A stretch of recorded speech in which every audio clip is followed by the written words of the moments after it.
ഇന്ന് നിങ്ങളോട് പറയാൻ എന്നെ പരിശുദ്ധാത്മാവ് ഭരമേൽപ്പിച്ചിരിക്കുന്നത് നിങ്ങൾക്ക് വളരെ പരിചിതമായ ഒരു തിരുവെഴുത്താണ്. എപ്പോഴും കേൾക്കുകയും എപ്പോഴും അറിയുകയും ദൈവത്തിൽ കേൾക്കുകയും പ്രസംഗിക്കുകയും വായിക്കുകയും ചെയ്യുന്നൊരു ഭാഗമാണ് ഇന്ന് ധ്യാനിക്കാൻ പോകുന്നത്. നമുക്ക് ബൈബിൾ തുറക്കാം.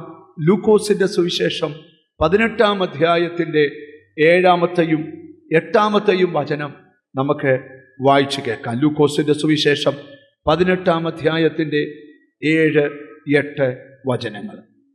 ദൈവമോ രാപ്പകൽ തന്നോട് നിലവിളിക്കുന്ന തന്റെ വൃതന്മാരുടെ കാര്യത്തിൽ ദീർഘക്ഷമയുള്ളവനായാലും അവരെ പ്രതിക്രിയ നടത്തി രക്ഷിക്കയില്ലയോ? വേഗത്തിൽ അവരെ പ്രതിക്രിയ നടത്തി രക്ഷിക്കും എന്ന് ഞാൻ നിങ്ങളോട് പറയുന്നു. എന്നാൽ മനുഷ്യപുത്രൻ വരുമ്പോൾ അവൻ ഭൂമിയിൽ വിശ്വാസം കണ്ടെത്തുമോ എന്ന് കർത്താവ് പറഞ്ഞു. മതി. നിങ്ങൾ വളരെ ശ്രദ്ധിച്ചിരിക്കേണ്ട ഒരാത്മിക സന്ദേശത്തിലേക്കാണ് നമ്മൾ ഇന്നത്തെ ചിന്തകൾ കൊണ്ടുവരുന്നത്. വളരെ പ്രാർത്ഥനയോടെ നമുക്ക് ദൈവസന്നിധിയിലിരിക്കാം. കർത്താവായ യേശു ക്രിസ്തുവിൻ്റെ പ്രാർത്ഥനയെക്കുറിച്ചുള്ള ആഹ്വാനമാണ് നമുക്ക് ഈ വാക്യത്തിൽ നിന്ന് ധ്യാനിക്കാനായിട്ട് കഴിയുന്നത്. അതിനകത്തെ ഈടുറ്റ ചില ആത്മിക ചിന്തകളാണ് നിങ്ങൾക്ക് പങ്കുവെക്കാനായിട്ട് ഞാൻ പോകുന്നത്. ഒരാൾ ദൈവത്തെ കണ്ടാൽ ആദ്യം അവൻ പഠിക്കേണ്ടത് പ്രാർത്ഥിക്കാനായിട്ട് പഠിക്കണം. എന്തിനാണ്? പ്രാർത്ഥിക്കാനായിട്ട് പഠിക്കണം. ഏറ്റവും പ്രയാസമുള്ളതും എന്നും ചെയ്യേണ്ട ഒന്നാണ് പ്രാർത്ഥന. ഇനി ഞാനൊരു സത്യം പറയാം. ഒരുവൻ പ്രാർത്ഥിക്കാൻ പഠിച്ചാൽ പിന്നെ അവനെ തോൽപ്പിക്കാൻ ഒരു ശക്തികൾക്കും കഴിയത്തില്ല. കാരണം പ്രാർത്ഥന അത്ര പവർഫുള്ളാണ്. ഞാൻ ഓർക്കുന്നില്ല, ഏതോ ഒരു ദൈവദാസൻ ഇവിടെ വന്നപ്പം ഒരു അനാഥാലയത്തെക്കുറിച്ച് പ്രസംഗിച്ചു. ആ പേര് ഞാൻ ഓർക്കുന്നില്ല. പേര് ഓർക്കുവന്ന് എന്നോട് നിങ്ങൾ പറയണം. നിങ്ങളെല്ലാം കേട്ടതാണ്. 500-ഓളം വരുന്ന കുഞ്ഞുങ്ങൾക്ക് ഉച്ചയ്ക്ക് ഭക്ഷണം കഴിക്കാനില്ല. അവർ രാവിലെ അത് നടത്തുന്ന സംഘാടകൻ പറഞ്ഞു, നമുക്ക് ഭയങ്കരമായിട്ട് പ്രാർത്ഥിക്കാം, ഭക്ഷണമില്ലല്ലോ. ഉച്ച ഊണിൻ്റെ ഫുഡിൻ്റെ നേരമായപ്പോൾ അവർ പാർക്കുന്ന അനാഥാലയത്തിൻ്റെ മുമ്പിൽ ഒരു വലിയ ശബ്ദം കേട്ടു. അവർ നോക്കിയപ്പോൾ അവിടെ ഒരു വണ്ടി വന്നിട്ട്, ഒരു വലിയ ലോറി വന്നിട്ട് അതിൻ്റെ ടയർ പൊട്ടിപ്പോയി. എന്നിട്ട് പിന്നെ മുമ്പോട്ട് പോകാൻ പറ്റത്തില്ല, പുറകോട്ടും പോകാൻ പറ്റത്തില്ല. അന്ന് ഇന്നത്തെ പോലെ ടയർ പഞ്ചറായ വേറൊരാളെ വിളിച്ചു വരുത്തുന്ന ഫെസിലിറ്റി ഒന്നും അന്നില്ല. എങ്ങോട്ടോ കൊണ്ടുപോയ ഫുഡാണ്. എന്നാൽ സ്തോത്രം, ഇവര് ഫോൺ ചെയ്ത് ചോദിച്ചു. അപ്പം ഇനി ഒരു വണ്ടി വന്ന് ഈ പഞ്ചർ മാറ്റി ഇതും കൊണ്ട് അവിടെ വരുമ്പോൾ ഫുഡ് വേസ്റ്റായി പോകും. അവിടെ എവിടെയെങ്കിലും വല്ല അനാഥാലയം വല്ലതും ഉണ്ടെങ്കിൽ അങ്ങോട്ട് കൊടുത്തേക്കാൻ പറഞ്ഞു. അവർ പറഞ്ഞു, ആ ബോർഡിൻ്റെ മുമ്പിലാണ് നിൽക്കുന്നത്. ആ പിള്ളേരെല്ലാം രാജകീയമായി ഭക്ഷിച്ചു എന്ന്. സ്തോത്രം. ഇവിടെ വന്നൊരു പ്രസംഗകൻ ഇതേ വേദി പ്രസംഗിക്കുന്നത് നിങ്ങളെപ്പോലെ ഞാൻ ഇരുന്നുകൊണ്ട് കേട്ടു. ഞാനൊരു സത്യം നിങ്ങളോട് പറയട്ടെ, പ്രാർത്ഥനയ്ക്ക് ഭയങ്കര ശക്തിയാണ്. യേശുവിനെ നോക്കി പഠിക്കുന്ന ഒരു മനുഷ്യൻ ആദ്യം പഠിക്കുന്ന പഠനം പ്രാർത്ഥിക്കാൻ. ഒരിക്കൽ യേശു പ്രാർത്ഥിച്ചുകൊണ്ടിരിക്കുമ്പോൾ ശിഷ്യന്മാര് ആ പ്രാർത്ഥന കഴിയുന്നിടം വരെ അവിടെ നിന്ന് യേശുവിനോടൊരു കാര്യം പറഞ്ഞു. യോഹന്നാൻ തൻ്റെ ശിഷ്യന്മാരെ പ്രാർത്ഥിക്കാൻ പഠിപ്പിച്ച പോലെ ഞങ്ങളെ പ്രാർത്ഥിക്കാൻ പഠിപ്പിക്കണം. ഞാൻ പ്രാർത്ഥനയുടെ ഒരു ശക്തി പറയാം. എനിക്കൊന്നു ഇതിനു മുമ്പേ നമ്മുടെ ഏതോ മീറ്റിങ്ങിലോ വിവാഹത്തിലോ ഏതോ ഒരു പ്രാവശ്യം പറഞ്ഞിട്ടുള്ളൊരു കാര്യമാണ്. ഒന്നുകൂടെ പറയണമെന്ന് എൻ്റെ ഉള്ളിലൊരു പ്രേരണ. സ്തോത്രം. അമേരിക്കയിൽ വളരെ പ്രസിദ്ധനായ ഒരു ഡോക്ടറുണ്ട്. ആ ഡോക്ടറുടെ പേര് ഡോക്ടർ മാർക്കെന്ന. അദ്ദേഹം അക്കാലത്തിൽ ക്യാൻസർ രോഗത്തിന് ഏറ്റവും വിദഗ്ധനായ ഡോക്ടറാണ്. അദ്ദേഹത്തെ അമേരിക്കയിലുള്ള ഡോക്ടർമാരുടെ ഒരു യൂണിയൻ അദ്ദേഹത്തെ ഒരു സ്റ്റേറ്റിൽ വിളിച്ചു വരുത്തി ആദരിക്കാൻ തീരുമാനിച്ചു. ആദരിക്കൽ ചടങ്ങിന് വേണ്ടി അദ്ദേഹം ഒരു എയർപോർട്ടിൽ നിന്ന് ഫ്ലൈ ചെയ്ത് അടുത്ത എയർപോർട്ടിലോട്ട് പോവുക. 1-2 മണിക്കൂറുകൾ ഫ്ലൈ ചെയ്ത് കഴിഞ്ഞപ്പോൾ ആ ഫ്ലൈറ്റ് എമർജൻസി ആയിട്ട് ഒരു എയർപോർട്ടിൽ ഇറക്കി. എന്നിട്ട് എല്ലാവരെയും ഫ്ലൈറ്റിൽ നിന്ന് വെളിയിലിറക്കി. അദ്ദേഹം ചോദിച്ചു, എന്തോ പക്ഷേ ചോദിച്ചവൻ പറഞ്ഞു, അതിഭയങ്കര കൊടുങ്കാറ്റടിച്ചുകൊണ്ടിരിക്കുക, ഫ്ലൈറ്റ് മറിഞ്ഞു പോവും, അതുകൊണ്ട് ഫ്ലൈറ്റ് ഓടാൻ പറ്റാത്തത് കൊണ്ടാണ് സ്തോത്രം ഇറക്കിയെന്ന് പറഞ്ഞു. അപ്പോൾ ചോദിച്ചു അടുത്ത ഫ്ലൈറ്റ് എപ്പോഴുണ്ട്? അദ്ദേഹം പറഞ്ഞു അടുത്ത 3 ദിവസം ഈ സെയിം ക്ലൈമറ്റാണ്, അതുകൊണ്ട് 3 ദിവസം എങ്ങോട്ടും ഫ്ലൈറ്റ് ഇല്ല. അദ്ദേഹം പറഞ്ഞു എനിക്ക് എമർജൻസി ആയിട്ട് പോകണം. എവിടാ പോകണ്ടേ? പോകേണ്ട സ്റ്റേറ്റ് പറഞ്ഞു. അവൻ പറഞ്ഞു പ്രകൃതിയിലാ കാറ്റുള്ളത്, നിങ്ങൾക്കൊരു റെൻ്റാക്കാർ എടുത്ത് പോകാം, ഒരു 3.5 മണിക്കൂർ ഓടിയാൽ നിങ്ങൾക്ക് ആ സ്ഥലത്തിയല്ല. അദ്ദേഹം ഒരു ടാക്സി എടുത്തു, ഒരു റെൻ്റാക്കാർ എടുത്തു, അതിവേഗം ഓടിച്ചു പോകുമ്പോൾ താൻ പോകുന്ന റോഡിലും കാറ്റടിച്ചു. മരങ്ങൾ സ്തോത്രം തൻ്റെ മുമ്പിലേക്ക്, തൻ്റെ വണ്ടിയുടെ മുമ്പിൽ വീഴാൻ തുടങ്ങി. കാറ്റുകൊണ്ട് വണ്ടി ഷിവർ ചെയ്യാൻ തുടങ്ങി. താൻ പേടിച്ചുപോയി.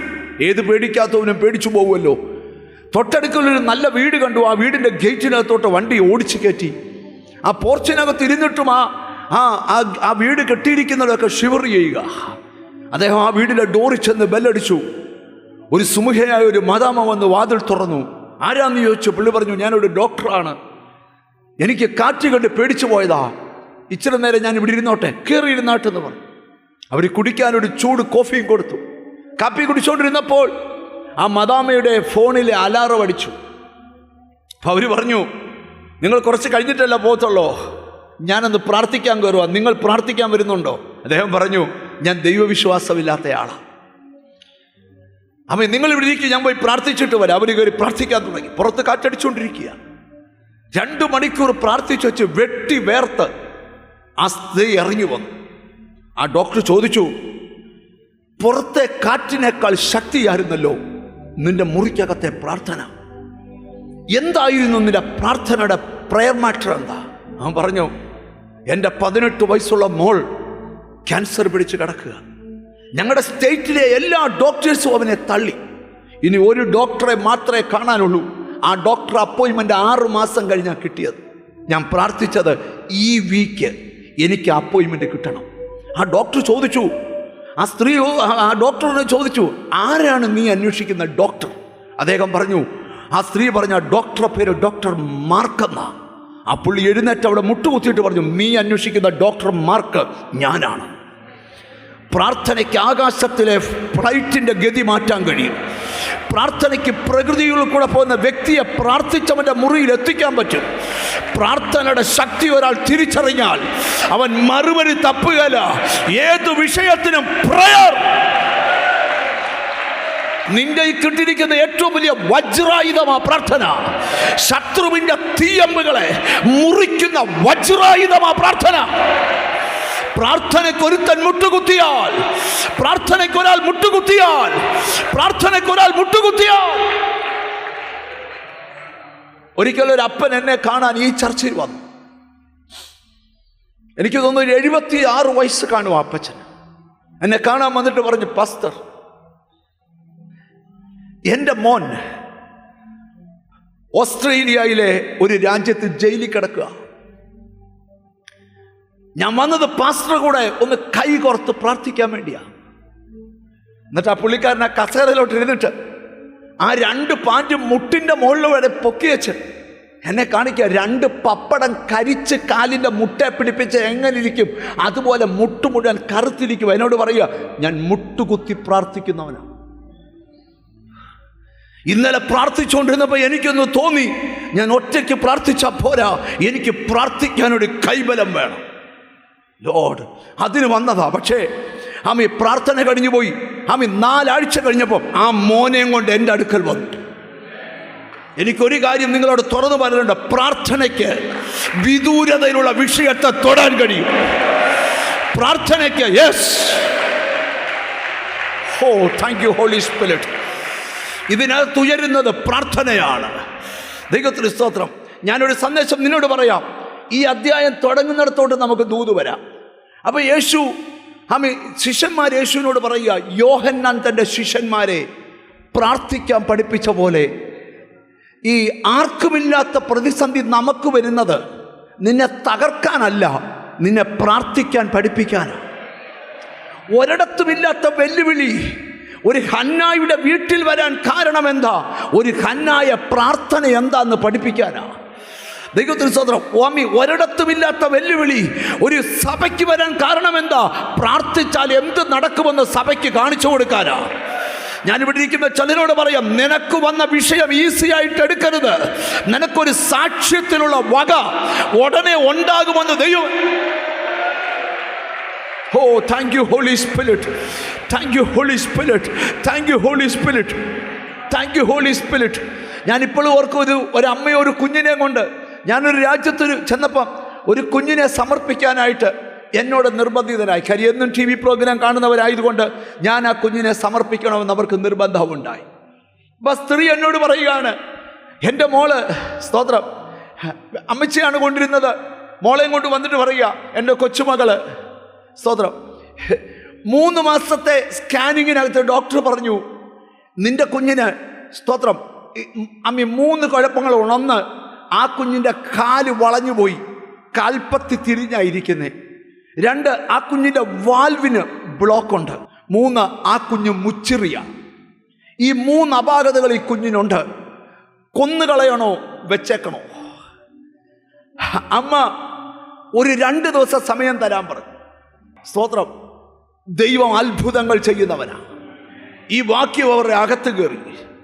ഓരോ മാസത്തെ സ്കാനിങ്ങിൽ ഡോക്ടർ പറയും, മുച്ചിറി ഭയങ്കരമാണ്, കാല് വളഞ്ഞു തൂങ്ങിയിരിക്കുകയാണ്. ഹബീർ, ഓരോരോ കുഴപ്പങ്ങൾ കൂടി ആ കുഞ്ഞിനെ സമർപ്പിക്കാൻ എൻ്റെ കയ്യിൽ തരുമ്പം പറയുന്നു, എൻ്റെ പ്രാർത്ഥനാ മുറി ഒരു പ്രാർത്ഥനാ മുറിയായി മാറി. മോൾ പ്രസവിച്ചപ്പോൾ ഒരു ഊനമില്ലാത്തൊരു കുഞ്ഞിനെ ദൈവം അവർക്ക് കൊടുത്തു. ഞാൻ ചിലരോട് പറയാം, ചില സബ്ജക്റ്റ് നിനക്ക് പ്രാർത്ഥിക്കാൻ തന്നേക്കുക.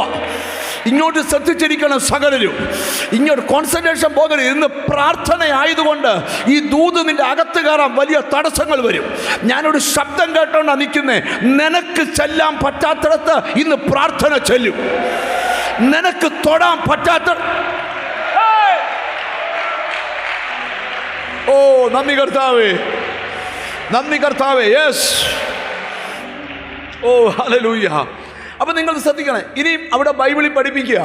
അപ്പം യോഹന്നാന്റെ ശിഷ്യന്മാരെ പ്രാർത്ഥിക്കാൻ പഠിപ്പിച്ച പോലെ ഞങ്ങളെ എന്ത് ചെയ്യണം? പ്രാർത്ഥിക്കാൻ പഠിപ്പിക്കണം.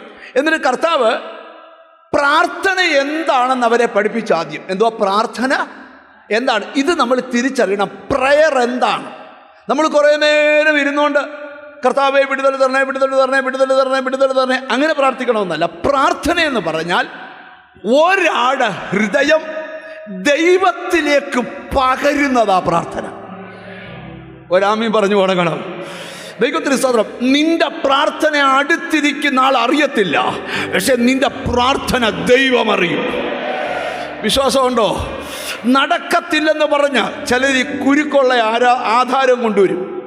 പക്ഷേ ഭയങ്കര കുരുക്ക. ഞാൻ പറഞ്ഞു, ഒരു പേപ്പറുടെ സ്റ്റാപ്ലർ ചെയ്ത് വെച്ചോണ്ട് വേണം വരാൻ. എന്തിനാ? എനിക്ക് അതിൻ്റെ മണ്ടയ്ക്ക് എഴുതാൻ. എന്തിനാ? എല്ലാ കുരുക്കും അഴിഞ്ഞെന്ന്. ഒരാമയും വരുന്നില്ല. ചിലരൊക്കെ പ്രാർത്ഥനാ വിഷയം കൊണ്ട് വരും. ജീസസ് വോയിസിൻ്റെ ഒരു ടൈത്തിൻ്റെ കവറിനകത്തേക്ക് ഒരു സ്റ്റാപ്ലർ അടിച്ചുകൊണ്ട് വരും. സ്തോത്രം. ഞാൻ അന്നേരം പറയും, ഇത് പ്രാർത്ഥനാ വിഷയം ഇടുന്ന പേപ്പറല്ല, സ്വോത്രാഴ്ച ഇടുന്ന പേപ്പറാണ്. വേണ്ട, മിണ്ടുന്നില്ല. എന്നാലും പോട്ട്. എഴുതിക്കൊണ്ട് വന്ന് പറയും, എൻ്റെ പ്രൊമോഷൻ തടഞ്ഞേക്കുവാ. ഞാൻ അതിന് മണ്ടയ്ക്ക് എഴുതും, നിന്റെ പ്രൊമോഷൻ ഓക്കെ ആവുക. ഒരാമയും പറഞ്ഞാട്ട്. സംഭവിക്കുന്നതിനെതിരെ ശബ്ദിക്കും പ്രാർത്ഥിക്കുന്നവൻ, എതിരുകൾക്കെതിരെ സംസാരിക്കും പ്രാർത്ഥിക്കുന്നവൻ. ഇവിടെ എഴുതിയിരിക്കുക, കർത്താവ് പഠിപ്പിക്കുക. ഈ കർത്താവ് പ്രാർത്ഥനയെക്കുറിച്ച് പഠിപ്പിച്ചത് ഒരു മനസ്സിലാകുന്നൊരു ഭാഷയിലാണ്. അർദ്ധരാത്രിയിലെ 3 സ്നേഹിതന്മാരുടെ കഥ പറഞ്ഞുകൊണ്ടാണ് യേശു ലൂക്കോസിൻ്റെ സുവിശേഷത്തിൽ പ്രാർത്ഥന പഠിപ്പിക്കുന്നത്. അത് എന്താണെന്ന് ഞാനിപ്പോൾ പ്രസംഗിക്കുന്നില്ല, എന്നാലും ഒരു അറിവിനൊക്കെ പറയാം. ഒരു സ്നേഹിതൻ്റെ വീട്ടിൽ ഭക്ഷണത്തിനൊന്നുമില്ല, പിള്ളേർ പട്ടിണിയാണ്. പ്രാർത്ഥന പഠിപ്പിക്കുക കർത്താവ്. അർദ്ധരാത്രി ആയപ്പോൾ അവൻ്റെ ഒരു സ്നേഹിതൻ തൃശ്ശൂന്ന് വണ്ടി പിടിച്ച് കോട്ടയത്ത് വടവാതിലുള്ള ഈ സ്നേഹിതൻ്റെ വീട്ടിൽ വന്നു. ഇവനാണേ ഒന്നുമില്ല, കിടന്നുറങ്ങുക എന്ന് പറഞ്ഞാൽ ഭക്ഷണമില്ല, പിള്ളേർ സ്തോത്ര പട്ടിണി, വീട്ടിലൊന്നും കഴിക്കാനില്ല, ഒരു വകയില്ല, ചൂടുവെള്ളം കുടിച്ചിട്ട് കിടന്നുറങ്ങുക. അന്നേരം ആ രാത്രി വാതിലൊരു മുട്ട. ആരാന്ന് ചോദിച്ചപ്പം സ്നേഹിതൻ പറഞ്ഞു, ഞാനാ. തമ്മി കെട്ടിപ്പിടിച്ചു. 5 കൊല്ലം കൊണ്ട് കാണുക. വന്നവൻ പറഞ്ഞു, ഭയങ്കര വിശപ്പ, കഴിക്കാൻ വല്ലതും വേണം. ഉടനെ ഒരു ടർക്കി എടുത്ത് കൊടുത്തേച്ച് പോയി കുളിച്ചേച്ചു വാ, ഫുഡ് റെഡിയാ. പക്ഷെ അവൻ്റെ വീട്ടിൽ പട്ടിണിയാ. പക്ഷെ അവനൊരു സ്നേഹിതനുണ്ട്. ഒന്നിനും കുറവില്ലാത്ത സ്നേഹിതൻ. ആരാ സ്നേഹിതൻ? അവൻ ഇന്ന് ഇതിനകത്ത് വന്നിട്ടുണ്ട്. അവൻ രാത്രി ചെന്ന് അവൻ്റെ വീടിൻ്റെ വാതിലിൽ മുട്ടി. ആ സ്നേഹിതൻ്റെ വീട്ടിലോട്ടുള്ള വഴി അറിയാൻ കാരണം എപ്പോഴും ഇങ്ങനെ ആവശ്യം വരുമ്പം കൂടെ കൂടെ പോയി മുട്ടുന്നതാണ്. ഞാൻ ചുമ്മാ ചോദിക്കുവാണേ, നിങ്ങളുടെ ബെഡ്റൂമിൽ നിന്ന് നിങ്ങളുടെ കിച്ചണിൽ പോയി ഒരു ഗ്ലാസ് വെള്ളം എടുത്ത് കുടിക്കാൻ ലൈറ്റ് ഇട്ടില്ലേലും നമുക്ക് എൻ്റെ വീട്ടിൽ എനിക്ക് പറ്റും, നിങ്ങൾക്ക് പറ്റുമോ? പറ്റുമോ? പറ്റും. എന്നാൽ നമ്മളൊരു ഗസ്റ്റായിട്ടൊരു വീട്ടിൽ ചെന്നാലോ വിവരം അറിയും, കാര്യം വഴി പരിചയമില്ല. ഇവൻ അർദ്ധരാത്രി മൂന്നാമത്തെ സ്നേഹിതന്റെ വീടിന്റെ വാതിൽ ചെന്ന് മുട്ടി. അവൻ ചോദിച്ചു, ആരാ? ഞാനാ. എന്നാ വന്നേ? എന്റെ വീട്ടിലൊരു സ്നേഹിതൻ വന്നു, അവന് കൊടുക്കാൻ എന്റെ പക്കൽ ഏതുമില്ല, എനിക്ക് 3 അപ്പം വായ്പ തരണം.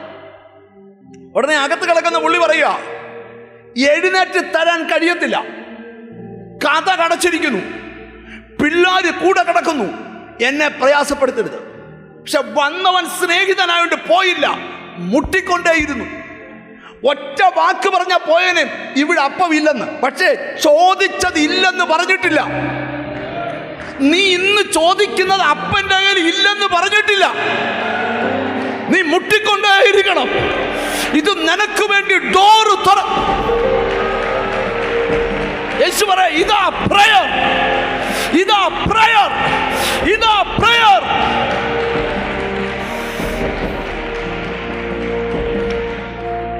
അടുത്തിരിക്കുന്ന തൊട്ടേച്ച് പറ, ചിലതൊക്കെ പ്രാർത്ഥിച്ചു വാങ്ങിക്കാൻ പഠിക്കണമെന്ന് പറ. ഒന്ന് പറ. അല്ലാതെ 24 മണിക്കൂറും ബ്രദറെ എനിക്ക് ആരുമില്ലേ, എൻ്റെ ബന്ധുക്കാർ കൈവിട്ട്, എൻ്റെ കൂട്ടുകാർ കൈവിട്ട്, അവൻ കൈവിട്ട്, അവള് കൈവിട്ട് എന്ന് പറഞ്ഞ് മാമി കരഞ്ഞുകൊണ്ട് നടക്കാതെ, മടയാനാകാതെ മുട്ടുകുത്തിയിട്ട് പറ, എല്ലാത്തിൻ്റെ ഉടമസ്ഥനുമായിട്ടാ എനിക്ക് കണക്ഷൻ. മനസ്സിലായി വരുന്നുണ്ടോ? ഏതു കാര്യത്തെ തിരിക്കാൻ പ്രാർത്ഥനയ്ക്ക് കഴിയും. സാഹചര്യങ്ങളെ തിരിക്കാൻ പ്രാർത്ഥനയ്ക്ക് കഴിയും. വഴിവിട്ട സന്തതിയെ വഴിയിൽ കൊണ്ടുവരാൻ പ്രാർത്ഥനയ്ക്ക് കഴിയും. തടസ്സം വന്നവന്റെ തടസ്സം മാറ്റാൻ. ചിലരെ നിങ്ങൾ കണ്ടിട്ടുണ്ടോ? ഈ ചിലരെല്ലാ ദിവസവും ഇങ്ങനെ പരാതി വരും, പാസ്റ്ററെ കർത്താവിനെ വിളിക്കാൻ ഇറങ്ങിയ പിന്നെ ഒരു ഗുണവും ഇല്ല, ഇവിടെ വരുന്നിടം വരെ ഒരു പോരാട്ടവും ഇല്ലായിരുന്നു, ഞങ്ങളിപ്പോൾ ചർച്ചിലോട്ട് വന്നു കയറി, എൻ്റെ പൊന്നു ബ്രദറെ എനിക്ക് പോരാട്ടം, എൻ്റെ പൊന്നച്ചോ നീ അങ്ങ് പോ. നിങ്ങൾ എന്നെ ഒന്ന് നോക്കിക്കേ, 24 മണിക്കൂറും പരാതി പറഞ്ഞുകൊണ്ട് നടക്കുക. ചിലർ പറയുന്നൊരു കാര്യമുണ്ട്, എത്ര വലിയ തടസ്സം വരട്ടെ ഞാൻ പ്രാർത്ഥിച്ചു വാങ്ങിക്കും, ഞാൻ പ്രാർത്ഥിച്ച യേശുവിൻ്റെ നിങ്ങളുടെ ഉള്ളിലൊരു ധൈര്യം വരട്ടെ. ഉള്ളിലൊരു അനിപ്പാഷ് പ്രാർത്ഥിച്ചു വാങ്ങിക്കുമെന്നല്ല, ജോഷി പാഷ് പ്രാർത്ഥിച്ചു വാങ്ങിക്കുമെന്നല്ല, നീ പ്രാർത്ഥിച്ചു. ധൈര്യം ഉണ്ടോ പറയാൻ? ഇനി ഞാൻ പരാതി പറയാം. ഇങ്ങോട്ട് നോക്കിയേ, ഞാൻ നിങ്ങളോട് തുറന്നു പറയാം, മനുഷ്യരാരേലും നമ്മളെ സഹായിച്ചാൽ കണക്കുണ്ട്. എന്തുകൊണ്ട്? കണക്കുണ്ട്. മനുഷ്യർ നമ്മളെ സഹായിച്ചാൽ എന്തുണ്ട്? കണക്കുണ്ട്. മോൻസിറെ ഞാൻ 1 ലക്ഷം രൂപ വാങ്ങിച്ചു, അവൻ കെനസിനോടും ലാലുവിനോടും ഇവിടെയുള്ള കൊയറുള്ള പിള്ളേരോടൊക്കെ പറഞ്ഞു, ഞാനിപ്പാസ്റ്റ് കഴിഞ്ഞ പ്രാവശ്യം എന്നോട് 1 ലക്ഷം രൂപ വാങ്ങിച്ച. എന്നെ കാണുമ്പം ചോദിക്കും, പാസ്റ്ററെ മറ്റേ കാര്യം മറന്നുപോയോ? പറഞ്ഞോട്ടെ, ഇന്നാളത്തെ കാര്യം മറന്നുപോയോ? എന്താ ദൈവത്തിന്റെ പ്രത്യേകത? തന്നാൽ ആരോടും പറയല, തിരിച്ചു കൊടുക്കണ്ട. ഒരാമയും പറഞ്ഞാട്ടെ. എടാ, നിന്നെ ഞാൻ പരിചയപ്പെടുത്തുന്ന വേൾഡ് കണ്ട ഏറ്റവും വലിയ ഫൈനാൻസറയാ. ആമി പൗലോസ് പറയാണ്, തന്നെ വിളിച്ചപേക്ഷിക്കുന്ന ഏവർക്കും നൽകുവാൻ തക്കവണ്ണം എന്റെ ദൈവം സമ്പന്നനാണ്. എത്ര പേർക്ക് മനസ്സിലായി വരുന്ന എനിക്കറിയത്തില്ല കേട്ടോ. അപ്പൊ പ്രാർത്ഥനയ്ക്ക് ഭയങ്കര ശക്തിയാണ്. പ്രാർത്ഥനയ്ക്ക് ഭയങ്കര. ചിലൊക്കെ പറയും, എൻ്റെ ബ്രദറെ കഴിഞ്ഞ ദിവസം ഒരു ബ്രദർ വന്നിട്ട് എന്നോട് പറഞ്ഞു, പാസ്റ്ററെ എൻ്റെ പോസ്ട്രേറ്റഡ് ക്യാൻസറാ. ദൈവത്തിന് സ്തോത്രം, ആമേൻ, സ്തോത്രം. എന്നിട്ട് ഞാൻ പുള്ളിയോട് ചോദിച്ചു, എന്നിട്ട് എന്തുവാ? അതൊക്കെ അവിടെ കിടക്കും, അതാരണ്ട് മൈൻഡ് ചെയ്യുന്നു. അവിടെ മിണ്ടുന്നില്ല. എന്നിട്ട് എന്താ പറഞ്ഞു? ഡോക്ടർ പറഞ്ഞല്ലോ ചികിത്സ വേണമെന്ന്, ദൈവം പറഞ്ഞല്ലോ സൗഖ്യമാക്കുമെന്ന്. കേട്ടോ, മിണ്ടുന്നില്ല. കേട്ടോ, അതൊരു ധൈര്യ. ഇന്ന് പകൽ രോഗത്തിന്റെ പേര് പറഞ്ഞുകൊണ്ട് നടക്കല്ലേ. രോഗം ഉണ്ടേലും നീ ജീവിക്കും, ചില അവയവം ഇല്ലേലും നീ ജീവിക്കും, ചില അവയവത്തിന് അത് പ്രാർത്ഥനയുടെ ശക്തിയാണ്. നോക്കിയേ, ആ മനുഷ്യൻ വാതിൽ മുട്ടുക, പ്രാർത്ഥന എന്നത് പഠിപ്പിക്കുക. ഇന്ന് ഇവിടുന്ന് എഴുന്നേറ്റ് പോകുമ്പം എനിക്ക് മറുപടി തരാൻ അറിയത്തില്ല, പക്ഷെ മറുപടി കിട്ടാനുള്ള വഴി പറഞ്ഞു തരാം. ഏറ്റെടുത്താൽ നിനക്ക് വിടുതല. ഞാനൊരു ശബ്ദം ദൈവത്തിൽ നിന്ന് കേൾക്കുന്നു. എണ്ണപ്പെടുന്ന ദിവസത്തിനകം നീ മുട്ടിയ വിഷയത്തിന്റെ വാവിൽ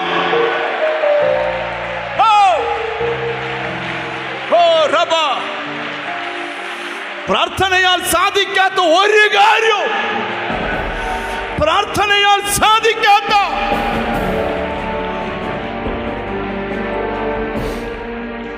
ഹല്ലേലൂയ. ഞാനൊരു ആത്മീയ കാഴ്ച കാണുക.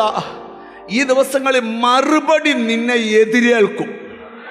എന്തോ മറുപടി നിന്നെ എന്ന് പറഞ്ഞാൽ നീ അങ്ങോട്ട് ചെല്ലുമ്പോൾ മറുപടി നിന്റെ മുമ്പിലേക്ക് വരും. എന്നോട് ഞാൻ വെളിപ്പാടി കണ്ടോണ്ടാ പറയുന്നേ.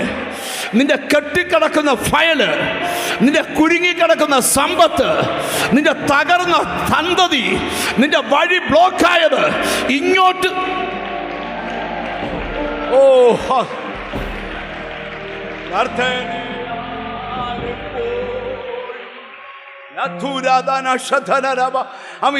സ്തോത്രം. നിങ്ങൾക്ക് തോന്നുന്നുണ്ടോ ഒരു പ്രാർത്ഥന അന്തരീക്ഷം? ഇന്ന് നിങ്ങളുടെ വീട്ടിനകത്ത് നിങ്ങളൊരു പ്രാർത്ഥന അന്തരീക്ഷം ഉണ്ടാക്കണം. എത്ര പേർ റെഡിയാ?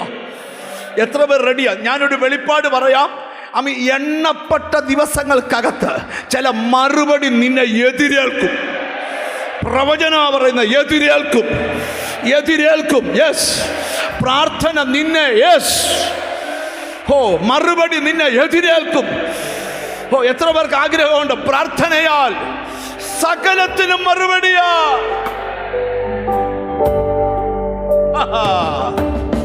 പ്രാർത്ഥനയാൽ എപ്പോഴും ഞാൻ ജാഗരിച്ചു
ശുശ്രൂഷിക്കാൻ നിങ്ങൾ എന്നെ ഒന്ന് നോക്കിക്കുക. നിങ്ങൾ ശ്രദ്ധിക്കുക, എന്നോട് പരിശുദ്ധാത്മാവ് പറയുക, നിങ്ങൾ ശ്രദ്ധിക്കുക.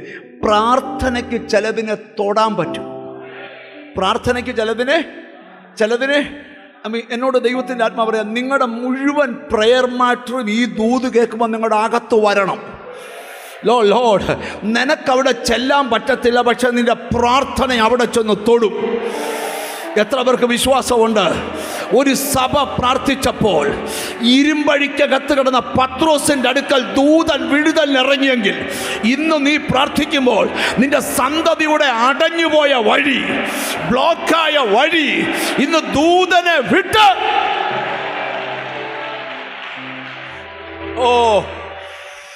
നമുക്ക് ഒരു ഇച്ചിരി സമയം നിങ്ങളൊന്ന് ശ്രദ്ധിച്ചു കേട്ടെ. ഇവിടെ കർത്താവിന് സ്വതന്ത്രം. അപ്പം എഴുതിയിരിക്കുക, ആ മനുഷ്യൻ വാതിലിൽ മുട്ടി. അവിടെ വായിക്കുന്നേ, അവൻ തന്നെ അസഹ്യപ്പെടുത്തുകൊണ്ട് അവൻ എഴുന്നേറ്റ് എഴുന്നേറ്റ് അവന് കൊടുക്കയില്ലെങ്കിലും അവൻ ലജ്ജ കൂടാതെ മുട്ടിക്ക നിമിത്തം അവൻ ഒരു നാണവും ഇല്ല. ചില പറഞ്ഞില്ലേ, പിന്നെ നാണമില്ലാതെ പ്രാർത്ഥിക്കുന്ന കാര്യത്തിൽ ഒരു നാണവും വേണം. അവൻ മുട്ടിക്കൊണ്ടേയിരുന്നു എന്ന് പറഞ്ഞാൽ ഉറങ്ങുന്നവന് ഉറങ്ങാൻ വയ്യാത്ത മുട്ട്. അവിടെ വായിക്കുന്ന അവൻ എഴുന്നേറ്റ് ലജ്ജ കൂടാതെ മുട്ടിക്കുന്ന നിമിത്തം എഴുന്നേറ്റ് അവന് വേണ്ടുന്നിടത്തോളം കൊടുക്കുമെന്ന് ഞാൻ 3 അപ്പമാ ചോദിച്ചേ, 30 അപ്പമാ കൊടുത്തേ. യേശു പറയാ, ഇതാണ് പ്രയറിന്റെ മറുപടി. ചോദിച്ചത് ഒരു വിഷയത്തിന്റെ വിടുതല, തരുന്നത് 2 വിഷയത്തിന്റെ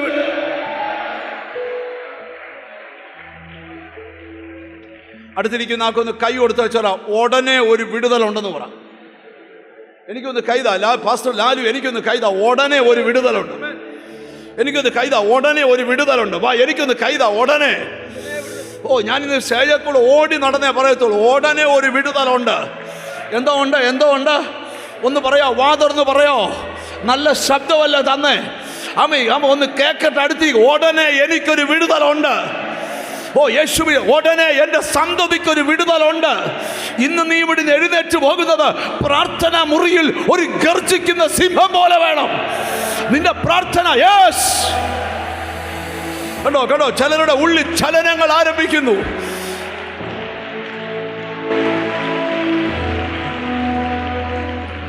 ഈ 17-ാം അധ്യായത്തിൽ യേശു പറയുക, ഇങ്ങോട്ട് നോക്കിയാൽ ഞാൻ നിങ്ങളോടൊരു കാര്യം പറയാം. ഒരു വഴിയൊക്കെ അടഞ്ഞാൽ വിഷമിക്കുകയൊന്നും ചെയ്യരുത്. നമ്മുടെ ഒരു പ്രശ്നം, നമ്മൾ ആഗ്രഹിക്കുന്ന ഒരു ഡോറ് ക്ലോസ് ആയാൽ നമ്മളങ്ങ് ഡിമ്മാവും. ഈ ലൈറ്റ് ഓഫ് ആവുന്ന പോലെ. ഇനിയും പ്രാർത്ഥിച്ചിട്ട് വലിയ കാര്യമൊന്നും ഒരു കാര്യമില്ല. ഞാൻ ഈയിടെ ഗൾഫിൽ ജോലി ചെയ്യുന്ന ഒരാൾക്ക് വേണ്ടി പ്രാർത്ഥിച്ചു. അവിടെ ജോലി അങ്ങ് പോയി. എൻ്റെ ഭാര്യ ഭയങ്കരമായിട്ട് എന്നോട് പറയുന്നു, പാസ്റ്റർ എൻ്റെ അച്ഛന് ജോലി കിട്ടും, ഭയങ്കര വിശ്വാസം. ഞാൻ ബുക്കിനകത്തൊക്കെ എഴുതി വെച്ചേക്കാം. പക്ഷെ പുള്ളിയുടെ ജോലി അങ്ങ് പോയി. അവരെന്നോട് എന്നെ കാണാൻ വന്നപ്പോൾ ആ സ്ത്രീയുടെ മുഖത്ത് രക്തമയമില്ല. ഞാൻ ചോദിച്ചു, എന്നാ പറ്റി? എന്നാ പറയാനാ? ജോലി പോയി. അവന് ദൈവത്തിന് ഒരു ജോലിയോ ഉള്ളോ? എന്ത് ജോലി അവന് കൊടുക്കാൻ പറ്റും? എല്ലാം പോയെന്ന്. ഞാൻ ചോദിച്ചപ്പോൾ പ്രാർത്ഥിക്കണം. പ്രാർത്ഥിച്ചിട്ടും കാര്യമില്ലല്ലോ, ജോലി പോയല്ലോ. ഞാൻ പറഞ്ഞു, പിന്നെ നിന്റെ ഭർത്താവ് ജോലി ചെയ്ത് ഒറ്റ സ്ഥലത്തെ ജോലിയുള്ളൂ, വേറെ എത്ര കോടി ജനങ്ങളുണ്ട്, അവർക്ക് മൊത്തം ജോലിയുണ്ട്. നിന്റെ ഭർത്താവിൻ്റെ ഒരു ജോലി പോയേനാ? നമ്മൾ വിഷമിക്കാതിരിക്കാനാ ബൈബിൾ എഴുതിയത്. കരയുന്ന കാക്കക്കുഞ്ഞിന് അതതിൻ്റെ ആഹാരം കൊടുക്കുന്നു. അതതിൻ്റെ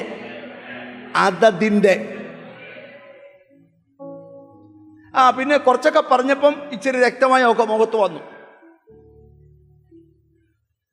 അങ്ങോട്ട് പോയ വഴിക്ക് അവൻ്റെ ഒരു കൂട്ടുകാരനെ ഫോൺ വിളിച്ചു പറഞ്ഞാടാ, ഒരു വേക്കൻസി ഉണ്ട്, ഞാൻ ഇൻ്റർവ്യൂ പാസ്സായി, നീ എവിടെയാ നിൽക്കുന്നത്? കോട്ടയത്താ, പെട്ടെന്ന് എറണാകുളത്ത് വരാൻ പറഞ്ഞു. എറണാകുളത്ത് ചെന്നപ്പം പോയ ജോലിയുടെ 3 ഇരട്ടി ശമ്പളമുള്ള ജോലി തിരിച്ചെന്നെ ഭാര്യ വിളിച്ചു പറയാം, ദൈവം അത്ഭുതം ചെയ്തു. ഞാൻ പറഞ്ഞു, ഇനിയൊന്നും പറയണ്ട. നമുക്കെന്തെങ്കിലും ഒരു കാര്യം നമ്മൾ വിചാരിക്കുന്ന കാര്യം നടന്നില്ലെങ്കിൽ, ഈ ചിലരുണ്ട് കേട്ടോ. ഈ കഴിഞ്ഞ ഒരു ബ്രദർ എന്നെ വിളിച്ചു, പക്ഷേ പ്രാർത്ഥിച്ചു, വലിയ അത്ഭുതം നടന്നു, ജോലി അങ്ങ് പോയി കേട്ടോ. പുള്ളി പറയാ, ജോലി അങ്ങ് പോയി. എന്നിട്ട് അടുത്ത് പറയാ, അതിനെക്കാട്ടി വലുത് തരാനാ കേട്ടോ. അപ്പൊ എനിക്ക് മനസ്സിലായി, ആർക്കും ജോലിയില്ലെങ്കിൽ അവന് കിട്ടും. കാരണം അവന്റെ മനസ്സ് അതുപോലെ പാകപ്പെട്ട് കഴിഞ്ഞു. ഏലിയാവിന് ഒരു സീസൺ മുഴുവൻ കാക്കയെ കൊണ്ട് അപ്പം കുടിപ്പിച്ച. ആ സീസൺ കഴിഞ്ഞപ്പോൾ കാക്കയുടെ കുഞ്ഞ് സപ്ലൈ നിർത്തിയാര്. സാരാമത്തിന് ഇതോട് സെറ്റ് സാരി ചുറ്റി അപ്പം ചുട്ടു കൊടുത്തു. കുറച്ചുകൾ കഴിഞ്ഞപ്പോൾ അത് സപ്ലൈ നിർത്തി വെച്ച് ദൂതനോട് പറഞ്ഞ് മേളിൽ നിന്ന് കൊടുത്തു. എടാ, നിനക്ക് അപ്പം കിട്ടിയാൽ പോരാ, കാക്ക തന്നെ വേണമെന്ന് എന്തിനാ ശടിക്കുന്നേ? എല്ലാവരും മിണ്ടുന്നില്ലല്ലോ. അപ്പൊ ഈ അടഞ്ഞ വഴിക്കല്ല സ്തോത്രം പറ, വേറെ ഓപ്പൺ ആകാനാ.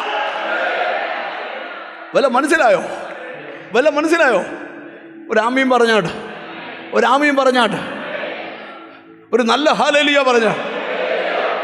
എൻ്റെ മോളോട് ഞാൻ തന്നെ പ്രവചിച്ചിട്ടുണ്ട്, ഒത്തിരി ഉപദേശിമാരെ പ്രവചിച്ചിട്ടുണ്ട്, നീ കാനഡയിൽ പോയി സെറ്റിലാവുമെന്ന്. അപ്പോൾ അന്നേരം മുതൽ ഈ കല്യാണ ആലോചനയ്ക്ക് വേണ്ടി പ്രാർത്ഥിക്കുക. കാനഡയിൽ നിന്ന് അങ്ങനല്ലേ പറഞ്ഞേക്കുന്നേ, പക്ഷെ ദുബായിൽ നിന്നാണ് വന്നേ. കല്യാണം കഴിഞ്ഞ് ഓസ്ട്രേലിയക്കാണ് പോയേ, പക്ഷെ ഇപ്പം അവിടെ എത്തി, കാനഡയിലെത്തി. എൻ്റെ കാരണം പറയാം. ദൈവം പറയുന്ന പോലെ സംഭവിക്കും, പക്ഷെ ചിലയിടത്തൊക്കെ ഒരു ചെറിയൊരു വെയിറ്റിംഗ് ഉണ്ട്, അത്രയേ ഉള്ളൂ. ഞാൻ നിന്നോടൊരു കാര്യം പറയാം, ഈ വെയിറ്റിംഗ് വരുമ്പോൾ ഡിമ്മാകരുത്. യോസഫിനെ സാധാരണ വീട്ടിൽ നിന്ന് കൊട്ടാരത്തിലോട്ട് ഷിഫ്റ്റ് ചെയ്തില്ല. ചില കൊട്ടക്കുഴിക്കകത്തും ചില ഇരുമ്പഴിക്കകത്തും ഒക്കെ ഒന്ന് ഒതുക്കിയേച്ച് അവിടെ കൊണ്ടുവരും. എന്നോട് ദൈവം പറയാം, ചില കറക്കം നിന്നെ എത്തിക്കാനോ.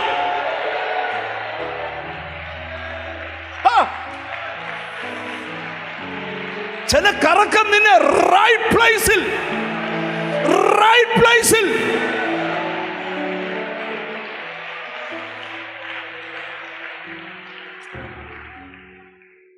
ഞാൻ 2 ആഴ്ച കൂടുമ്പോഴാണ് പ്രസംഗിക്കുന്നത്. അതുകൊണ്ട് എനിക്ക് പ്രസംഗിക്കാൻ ഇരുന്ന് കാരണം ഇപ്പോൾ എഴുന്നേറ്റ് ഒക്കളരുത്. ദൂതിലോട്ട് ഞാൻ വരാൻ പോവാ, ഒരാമയും വരുന്നില്ല. മൊത്തം പേർക്കൊണ്ട് ഇന്ന് പ്രാർത്ഥിച്ചിട്ടേ ഇവിടുന്ന് പോകത്തുള്ളൂ. എനിക്കന്ന് പ്രസംഗിക്കാൻ ഒരു മടിയുള്ള ആളുമല്ല. നിങ്ങൾ എന്നെ ഒന്ന് ശ്രദ്ധിക്കുകയാണ്, ദൂതിലോട്ട് വരിക. ഞാൻ വീണ്ടും പറയുന്നു, മറുപടി നിന്നെ എതിരേൽക്കും. ഈ ശബ്ദം കേട്ടോണ്ടാ ഇനി ഇതിനകത്തെ ഒരു പദമായി എടുക്കാൻ പോകുന്നത്. ഇന്ന് പറയാൻ പോകുന്ന വായിച്ച വാക്യത്തിലെ ഒരു പദമായി എടുക്കാൻ പോകുന്നേ.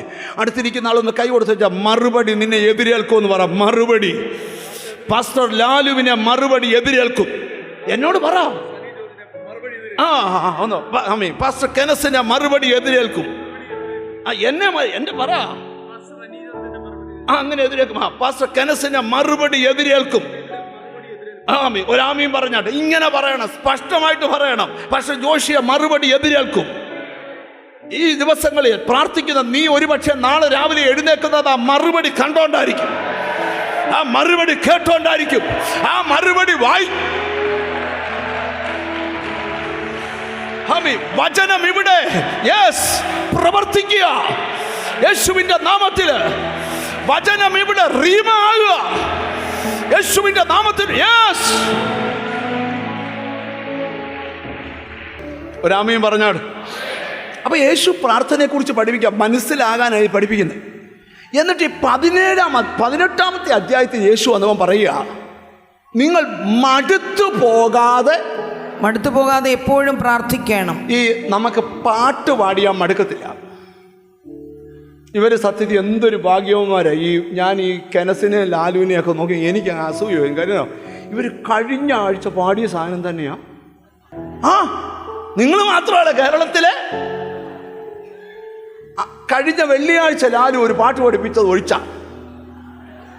കഴിഞ്ഞ പാട്ട് തന്നെയാ തന്നെ. പിന്നെ അത് തന്നെ ഇല്ലയോ ഇവർ? ഈ യോഹന്നാൻ സ്നാപകനോട് യോഹന്നാൻ ഒറ്റ പ്രസംഗവും മാനസാന്തരം. പക്ഷെ വൈകിട്ട് സ്നാനത്തിന് ആളുണ്ട്.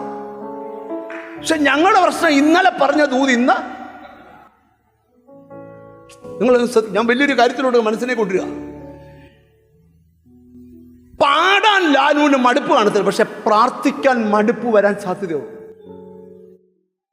പ്രസംഗകരെ പിശാചിനെ പേടിയില്ല, പാട്ടുകാരെ പേടിയില്ല, പ്രാർത്ഥനയുടെ പ്രബന്ധം തയ്യാറാക്കുന്നതിനെ പേടിയില്ല, പ്രാർത്ഥനയുടെ ബൈബിൾ സ്റ്റഡി പഠിപ്പിക്കുന്നതിനെ പേടിയില്ല. പക്ഷെ പ്രാർത്ഥിക്കുന്നവനെ നീ പ്രാർത്ഥിച്ചാൽ അറിയേണ്ട സ്ഥലം അറിയും.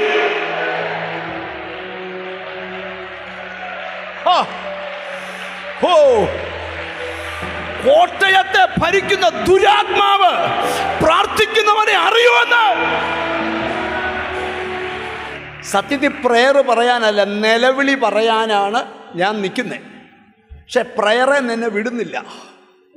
ആര് വിടുന്നില്ല? പരിശുദ്ധാത്മാവ് വിടുന്നില്ല. ഒരാമയും വരുന്നുമില്ല. സ്തോത്രം. ഞാൻ ഓർക്കുന്നുണ്ട്, എനിക്കന്ന് ഭയങ്കര ജീസസ് വോയിസ് ചർച്ച തുടങ്ങിയ സമയത്ത് ഞാനൊരു ഡോക്ടറെ വീട്ടിൽ റെൻറ്റിന് താമസിക്കുക. ഇവിടെ ആ ഐരാറ്റ് നടയിൽ ആ ഡോക്ടർ അന്ന് ഒരു തടി കൊണ്ട് ഒരു ബെഞ്ച് ഉണ്ടാക്കിയിട്ടിട്ടുണ്ട്. ആ വീട്ടിലോട്ട് കയറുന്നിടത്ത് അന്ന് നമുക്ക് വലിയ ഹോളിലല്ല പ്രാർത്ഥന. സ്തോത്രം. കോടിമാതയാ പ്രാർത്ഥന, കൊച്ചു പ്രാർത്ഥനയല്ല അവിടെ. അപ്പോൾ ആ വീട്ടിലൊരു 3 ദിവസം ഉപവാസ പ്രാർത്ഥന. ഞാൻ നാടിളകി ഉപവാസ പ്രാർത്ഥനയ്ക്ക്. അപ്പം എനിക്ക് ഭയങ്കര പൈസയുടെ ആവശ്യമാണ്. കാര്യം എല്ലാ സ്ഥലത്തും ഇങ്ങനെ മീറ്റിംഗ് ഇട്ടേക്കുവാ.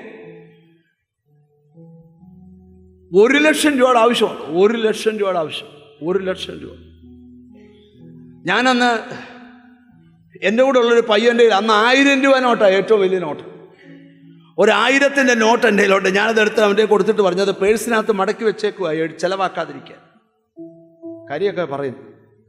മനോരമയുടെ കുറച്ച് പേപ്പർ ഒരു കത്രിയും കൊടുത്തുവെച്ച് പറഞ്ഞു, ഈ വലിപ്പത്തിൽ 100 പത്രക്കടലാസ് വെട്ടി എൻ്റെ തരണമെന്ന് പറഞ്ഞു. റബ്ബർ ബാൻഡ് ഇട്ടു. അവൻ രാത്രി കൂത്തിയിരുന്ന് 100 പേപ്പർ വെട്ടി എൻ്റെ തന്നു. ഞാൻ ഈ ബെഞ്ചിൽ ആൾക്കാർ കയറി വന്ന് തിരിക്കുക, ഇടക്കിടയ്ക്ക് ഇതെടുത്ത് എണ്ണും. അപ്പം നമ്മുടെ ചർച്ചിലെ ഒരു ബ്രദർ എന്നോട് ചോദിച്ചു, എന്നാ പേപ്പർ എണ്ണി കളിക്കുവാന്നോ? ഞാൻ പറഞ്ഞു, ഇപ്പം ഇത് എണ്ണിപ്പോവും, അവസ്ഥ അതാണ്. ആ പ്രാർത്ഥന തീരുന്നതിൻ്റെ അന്ന് പിറ്റേ ദിവസം എറണാകുളത്തൊരു മീറ്റിംഗാണ്. TV പ്രശ്നസംഗമം വെച്ചേക്കുവാ. അതും നടത്താൻ കാശില്ല. എനിക്ക് 1 ലക്ഷം രൂപ അവിടുത്തെ ആവശ്യത്തിന് വേണം. 1.5 ലക്ഷം രൂപ എറണാകുളത്തെ ആവശ്യം വേണം. 2.5 ലക്ഷം രൂപ വേണം. പക്ഷെ 100 പേപ്പർ എടുത്ത് എണ്ണിക്കൊണ്ടിരിക്കുക. ഇടയ്ക്കിടയ്ക്ക് നമ്മുടെ ചർച്ചിലെ ബ്രദർ ഇങ്ങനെ തലയിട്ട് എന്നെ നോക്കുന്നുണ്ട്, ഞാൻ എണ്ണുന്നേ കണ്ടോണ്ട്. അതൊക്കെ എൻ്റെ വിശ്വാസമാണ്. എല്ലാവരോടും ചോദിക്കാൻ പോകുന്നതിനെക്കാട്ടി നല്ല എണ്ണുന്നല്ലേ. ആരും മിണ്ടുന്നില്ല. സ്തോത്രം. ഞങ്ങൾ അന്ന് എറണാകുളത്ത് പോകാൻ വേണ്ടി ഫാസ്റ്റിംഗ് പ്രയറൊക്കെ കഴിഞ്ഞിരിക്കുമ്പം നമ്മുടെ ചർച്ചയിൽ ഒരു ബ്രദർ ഉണ്ടായിരുന്നു. സ്തോത്രം. എന്ന് വന്ന് പുള്ളിയുടെ പേര് ലെസ്ലി എന്നായിരുന്നു. അവൻ്റെ അപ്പൻ്റെ പേര് സിംഗ്ലി. അങ്ങനെ പുള്ളി മരിച്ചുപോയി. എന്നെ ഞങ്ങൾ ഇവിടെ കഴിച്ചുകൊണ്ടിരിക്കുമ്പോൾ എന്നെ വിളിച്ചിട്ട് പറഞ്ഞു, എമർജൻസി ആയിട്ട് വരണം, ഇവിടെ വരെ ഇപ്പോൾ വരണം. ഞാൻ ചോദിച്ചു, എന്തിനാ? ഞാൻ പാസ്റ്റർ വീടിന് മുമ്പ് ഇരിക്കുക.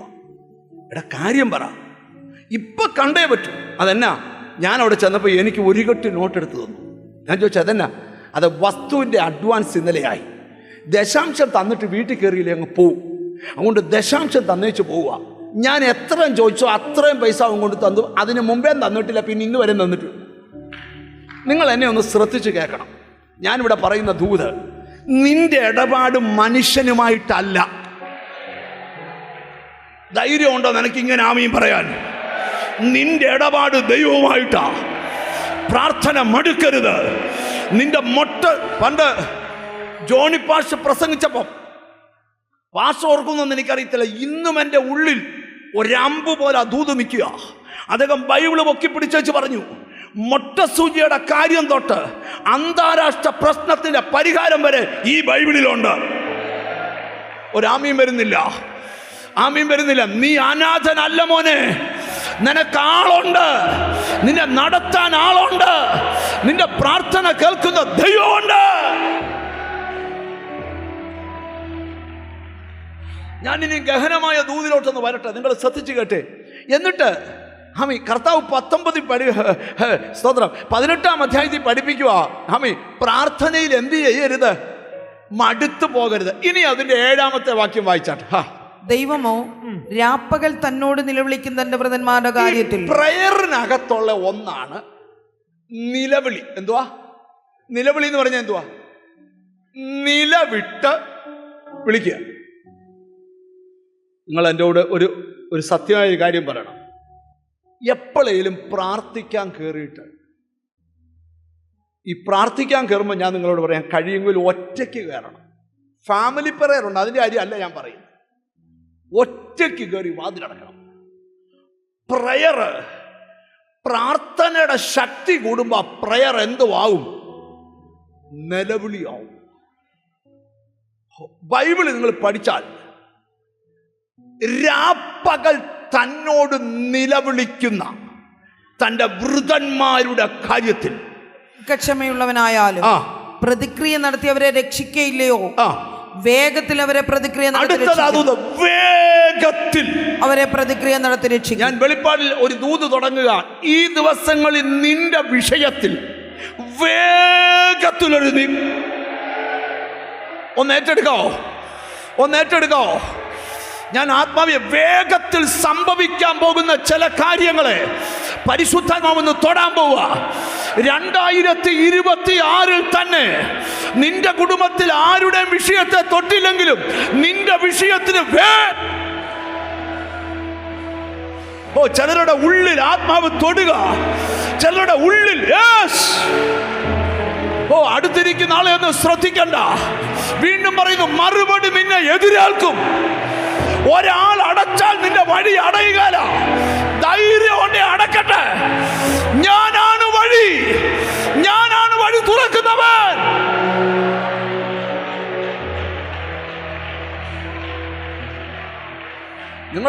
നിങ്ങളുടെ ഉള്ളിൽ ഒരു നിയോഗം വരുന്നുണ്ടോ? ഞാനൊരു കാണുന്നൊരു കാഴ്ച പറയാം. അടഞ്ഞതൊക്കെ ഓപ്പൺ ആവും. ബ്ലോക്ക് ആയതൊക്കെ നിന്നെ എതിരേൽക്കാൻ പോവാ മറുപടി. ഞാൻ കാണുന്ന വെളിപ്പാടാ പറയുന്നത്. എനിക്ക് ഇറങ്ങി തൊടണമെന്നുണ്ട്. മനുഷ്യന്റെ ബുദ്ധിക്ക് നടക്കാത്ത കാര്യം നിനക്ക് വേണ്ടി രാജ്യങ്ങളുടെ നിയമം വരെ തിരുത്തും. ഒരു ആമീൻ പറഞ്ഞോണം.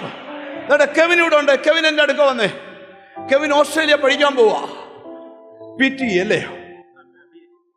PTയുടെ എക്സാം എഴുതി. PTയുടെ എക്സാം അത് എഴുതിയപ്പം സ്കോർ കുറഞ്ഞു പോയി. യൂണിവേഴ്സിറ്റി ഇട്ട സ്കോറിനേക്കാൾ താണുപോയി. അന്ന് KPS മേനോടൊരു യോഗം നടക്കുമ്പോൾ, യോഗം കഴിഞ്ഞിട്ട് പ്രസംഗിക്കാൻ വന്ന പാസ്റ്റർ എടുക്കുക. കെവിൻ ചെന്നപ്പോൾ പാസ്റ്റർ ചോദിച്ചു, നിന്നോട് പോകാൻ ദൈവം പറയുന്നു. അവൻ പറഞ്ഞു, പാസ്റ്റർ പോകാൻ പറ്റത്തില്ല, കാരണം സ്കോറ് കുറവാ. തിരിച്ചവൻ വന്നിട്ട് എന്നോട് പറഞ്ഞു, ഡാഡി പാസ്റ്റർ പറഞ്ഞാൽ പോകാനാ, പക്ഷെ സ്കോർ കുറവാ, ഒന്നുകൂടെ എഴുതണോ? ഞങ്ങൾ താഴത്തെ റൂമിൽ വിശ്രമിക്കാൻ പോയി. ഒരു 5 മണി ആയപ്പോൾ അവൻ മേളിൽ നിന്ന് ഡാഡി പ്രൈസ് ലോർഡ് പറഞ്ഞ് ഇറങ്ങി വരുന്നു. ഞാൻ ചോദിച്ചു, എന്നാ? യൂണിവേഴ്സിറ്റിയിൽ നിന്ന് മെയിൽ വന്നിരിക്കുന്നു, യൂണിവേഴ്സിറ്റി സ്കോർ കുറച്ചു. അവർ ചോദിക്കാം, നീ എന്താ വരാത്തെ? ശരിയാന്നാ ഞാൻ പറയുന്നേ? ഞാൻ എന്തിനാ ഇത് നിങ്ങളോട് പറയുന്നേ? നിനക്ക് ദൈവത്തിന് രാജ്യങ്ങളല്ല വലുത്, നീയാ വലുത്.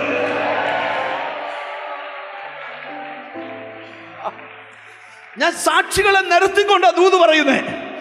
ആരോടൊക്കെയോ ദൈവാത്മാവനെ 2 കാര്യം ഈ ദിവസങ്ങളിൽ സംഭവിക്കും. ഒന്ന്, വേഗത്തിൽ പ്രതിക്രിയ. യേശുവിന്റെ നാമത്തില് ആരോടൊക്കെയോ ചലിക്കാത്ത ചില പേപ്പറുകൾ വേഗത്തിൽ ചലിക്കും. ചില സന്തതികളുടെ മേൽ വേഗത്തില് കൃപ കൃപ കൃപ കൃപ കൃപ കൃപ കൃപ കൃപ കൃപ. ചില കോടതി കിടക്കുന്ന വിഷയത്തിനകത്ത് വേഗത്തില് ചില പ്രോപ്പർട്ടി ഒന്നിനും കൊള്ളാതെ മാറ്റിയിട്ടേക്കാം വേഗത്തില്. ഒന്ന് അടുത്തിരിക്കുന്ന ആളെ ഒന്ന് കൈക്ക് പിടിച്ച ചില വേഗത്തിൽ ചിലത് നടക്കുമെന്ന് പറ. ചിരിച്ചോണ്ട് പറ, വേഗത്തിൽ ചിലത് നടക്കും. ഇന്ന് പ്രയർ ആശീർവാദം പറയുന്നതിന് മുമ്പ് നിന്റെ സന്തതി ഇരിക്കുന്നിടത്ത് ദൂതന്മാർ ഇറങ്ങട്ടെ. യേശുവിന്റെ നാമത്തില് നിന്റെ വീട് ഇരിക്കുന്നിടത്ത് ദൂതന്മാർ ഇറങ്ങട്ടെ. എന്നോട് ദൈവത്തിന്റെ ആത്മാവ് പറയുക, രാപ്പകൽ നിലവിളിക്കുന്ന നിന്റെ കാര്യത്തിൽ കൃപ കൃപ കൃപ കൃപ. നിലവിളി ചിലതിനെ തൊടട്ടെ, നിലവിളി മറുപടിയെ കൊണ്ടുവരട്ടെ. നിലവിളി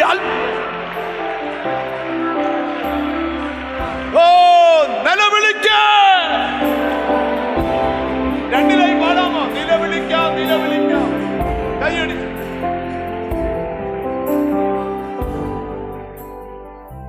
എന്നെ ശ്രദ്ധിച്ച് അടുത്തിരിക്കുന്ന ആളെ തൊട്ടേച്ച് പറ, നിനക്ക് വേഗത്തിൽ പരിഹാരം ഉണ്ടെന്ന് പറ. വേഗത്തില്. യേശുവിനെ വേഗത്തില്. യേശു എന്നോട് കർത്താവിൻ്റെ ആത്മാ പറയാ, സ്റ്റക്കാക്കി വെച്ചേക്കുന്ന ഫയൽസിലൊക്കെ വേഗത്തിൽ ചലനങ്ങളാ. നിനക്ക് വേണ്ടി നിയമങ്ങളെയൊക്കെ തിരുത്താൻ പോവാ. നിനക്ക് വേണ്ടി പ്രാർത്ഥിക്കുന്ന, നിനക്ക് വേണ്ടി ഉപവസിക്കുന്ന, നിനക്ക് വേണ്ടി നിനക്കൊരു കഴിവുമില്ല, പക്ഷെ പ്രാർത്ഥിക്കാൻ കഴിവുണ്ട്. നിങ്ങൾക്ക് കാണാൻ ദൈവം ഇതിനകത്തൂടെ ഇങ്ങനെ ഇറങ്ങി നടക്കുക. ദൈവം ഇറങ്ങി നടക്കുക. നിന്റെ അടുക്കൽ ദൈവം വന്ന് നിൽക്കുക. നിന്റെ തലയിലോട്ട് ദൈവം കൈവെക്കുക. എന്നിട്ട് എന്നോട് ദൈവത്തിൻ്റെ ആത്മാവ് പറയുക, നടക്കത്തില്ലെന്ന് പറഞ്ഞ കാര്യം ഉടനെ നടക്കാൻ പോവുക. യേശുവിനെ ശത്രു എഴുതിയ വിധി ഇന്ന് ഹലോ ചിലരെ പരിശുദ്ധാത്മാവ് തൊടുക. യെസ്. ആ തലമുടി നരച്ചൊരച്ഛനോടൊന്ന് കൈവെക്കോ. Blue shirt. അച്ഛൻ്റെ അടുക്കൽ കർത്താവ് വന്ന് നിൽക്കുക. ആര് കൈവിട്ടാലും നിന്നെ ദൈവം കൈവിടത്തില്ല. ലോർഡ്, എന്തോ ഒരു കാര്യം കാണാൻ നിന്റെ കണ്ണിങ്ങനെ കൊതിച്ചുകൊണ്ടിരിക്കുക. ലോർഡ്, എണ്ണപ്പെട്ട ചില ആഴ്ചകൾക്കകം നീ എന്തു കൊതിച്ചോ അത് നിന്റെ മുമ്പിൽ വരാൻ പോവാ. അത് കേൾപ്പിക്കാൻ ആ പരിശുദ്ധാത്മാവ് നിന്നെ ഇന്ന് ഈ പ്രാർത്ഥനയ്ക്ക് കൊണ്ടുവന്നേ. ഏതോ രാജ്യവുമായി ബന്ധപ്പെട്ട ചില വിടുതലുകൾ നിന്റെ കുടുംബത്തോട് ബന്ധപ്പെട്ട് പരിശുദ്ധാത്മാവ് തരാൻ പോവുക. എന്തോ ശത്രു ചവിട്ടിപ്പിടിച്ചതെല്ലാം ഇന്ന് റിലീസാക്കാൻ പോവുക. ചിലതൊക്കെ ഇതിനകത്ത് ഭയങ്കര സൗഖ്യങ്ങൾ നടക്കുക. വ്യക്തികളെ പരിശുദ്ധാത്മാവ് തൊടുക. ഇവിടെ പ്രാർത്ഥിച്ചുകൊണ്ടിരിക്കുമ്പോൾ നിന്റെ സന്തതി ഇരിക്കുന്നിടത്ത് വരെ ദൈവം ചെല്ലുക. യേശുവിന്റെ നാമത്തിൽ ആ വിടുതൽ ചിലരെ യേശുവിന്റെ നാമത്തിൽ യാമാരംഭത്തിൽ എഴുന്നേറ്റു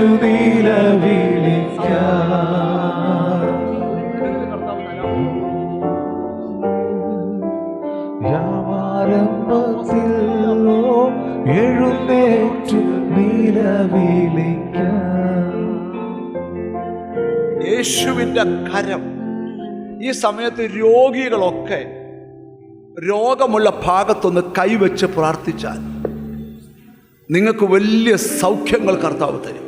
അച്ഛൻ്റെ സന്തതികളെ ഓരോന്നിനെ തെരഞ്ഞു പിടിച്ച് ദൈവം മാനിക്കാൻ പോവുക. നിന്റെ സന്തതികളെ 4 രാജ്യങ്ങളിൽ കർത്താവ് എത്തിക്കും. ഇനിയും ചിലത് എത്തേണ്ടതുണ്ട്, അതും എത്തും. എനിക്ക് നിന്നോട് നീതി കാണിക്കാനുണ്ട്. നിന്റെ സന്തതിയിൽ ഒന്നിൻ്റെ മേൽ സുവിശേഷ വേല കിടപ്പുണ്ട്, അത് ദൈവം വെളിപ്പെടുത്തും. നിങ്ങൾക്കറിയാം, ഒരു ശൗലിനെ മാത്രമേ ഞാൻ പൗലോസാക്കും. അതുപോലെ നിന്നിൽ നിന്നൊരു ശൗല് പൗലോസാകുന്ന പോലെ നിന്റെ കുടുംബത്തിൽ നിന്ന് ഒന്നിനെ ഞാൻ കണ്ടിട്ടുണ്ട്. അതെൻ്റെ വേലയ്ക്ക് നിന്നെ നടത്തുന്നത് മറ്റൊരാളെ നടത്തുന്ന പോലെ അല്ല. ഞാൻ രാജകീയമായിട്ടാണ് നടത്തുന്നത്. ഇനിയും നിന്നെ നടത്തും. ഞാൻ ഇപ്പോൾ നിന്റെ കയ്യിൽ പിടിച്ചിരിക്കുമ്പോൾ ദൈവം നിന്റെ ചില വിഷയത്തെ തൊടുക. അതാ ഞാൻ നിന്റെ കയ്യിൽ പിടിവിടാതെ നിൽക്കുന്നേ. ചില ശരീരങ്ങളിൽ നിന്ന് രോഗാത്മാവ്. ഞാനൊരു വലിയ കാര്യം നിങ്ങളോട് പറയാം. വ്യക്തികളെ ഒന്നും ഇപ്പൊ ഞാൻ തൊടുന്നില്ല. പക്ഷെ ഞാനൊരു വലിയ കാര്യം നിങ്ങളോട് പറയാം. നിങ്ങൾ എവിടോ എന്തോ ഒരു കാര്യവുമായിട്ട് നിങ്ങളെ ദൈവം കണക്ട് ചെയ്യാൻ പോവാ. ബ്രദറെ, പ്രാർത്ഥനയുടെ ശക്തി ഉടനെ നിങ്ങൾ അറിയും. ഉടനെ അറിയും. ഇപ്പൊ അറിഞ്ഞിട്ടില്ല, ഉടനെ അറിയും. നിങ്ങളെ അടിമുടി ദൈവം രൂപാന്തരപ്പെടുത്താൻ പോവാ. ഞാൻ ഇവളോടൊരു കാര്യം ചോദിക്കുമായിരുന്നു. ഇവളെന്തുവാ ചെയ്യുന്നതെന്ന്. ഇവള് വെളിയിലോട്ട് ആൾക്കാരെ പഠിക്കാൻ വിടുന്ന ഒരു സ്ഥാപനത്തിൽ വർക്ക് ചെയ്യുക. ഇവളോട് ദൂത് നിർത്തിയിട്ട് ചോദിക്കാൻ പറഞ്ഞപ്പോൾ കർത്താവ് പറഞ്ഞു, ഇവള് വിടുക മാത്രമല്ല, നീയും പോവും. ഇവൾ എന്നോട് പറഞ്ഞു, ഇന്ന് ഇവൾ ഇവിടെ വന്നത് എന്നെ കൊണ്ട് ഇവിടെ തലയിലൊന്ന് കൈവച്ച് പ്രാർത്ഥിപ്പിക്കാനാണ്, വേറെ ഒന്നിനും വന്നതല്ല. ഇന്ന് ആ പ്രാർത്ഥന ഇവിടെ നടത്തുക. യേശുവിന്റെ നാമത്തിൽ ഇവൾ എന്താഗ്രഹിച്ചു വന്നോ അത് ഇവിടെ മേൽ വീഴട്ടെ. ഒരു രാജകീയ അഭിഷേകം, ഒരു പവർഫുൾ.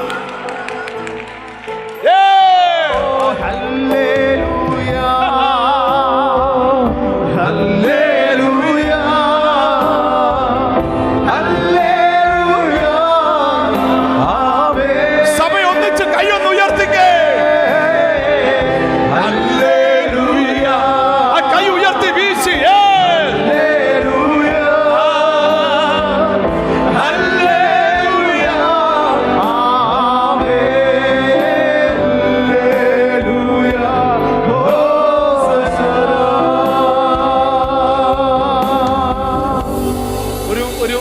5 minutes കൂടെ പറഞ്ഞിട്ട് നമ്മളൊന്ന് ആരാധനയെ കയറാൻ പോവാം. എനിക്ക് നിർത്താൻ ആഗ്രഹമൊന്നും ഉണ്ടായിട്ടല്ല. ഞാൻ ഒരു വെളിപ്പാട് നിങ്ങളോട് പറയാം. വലിയ ചലനങ്ങൾ ഈ ദിവസങ്ങളിൽ നിങ്ങളുടെ കണ്ണുകൊണ്ട് നിങ്ങൾക്ക് കാണാം. ചിലർക്ക് വിശ്വസിക്കാൻ പറ്റാത്ത കാര്യങ്ങൾ ഇത് യഹോവയാൽ സംഭവിച്ചു. നമ്മുടെ ദൃഷ്ടിയിൽ ആശ്ചര്യമെന്ന് ബൈബിളിൽ പറഞ്ഞിരിക്കുന്ന വാക്യം അർത്ഥവത്തായിട്ട് നിന്റെ വീട്ടിൽ നടക്കാൻ പോവാ.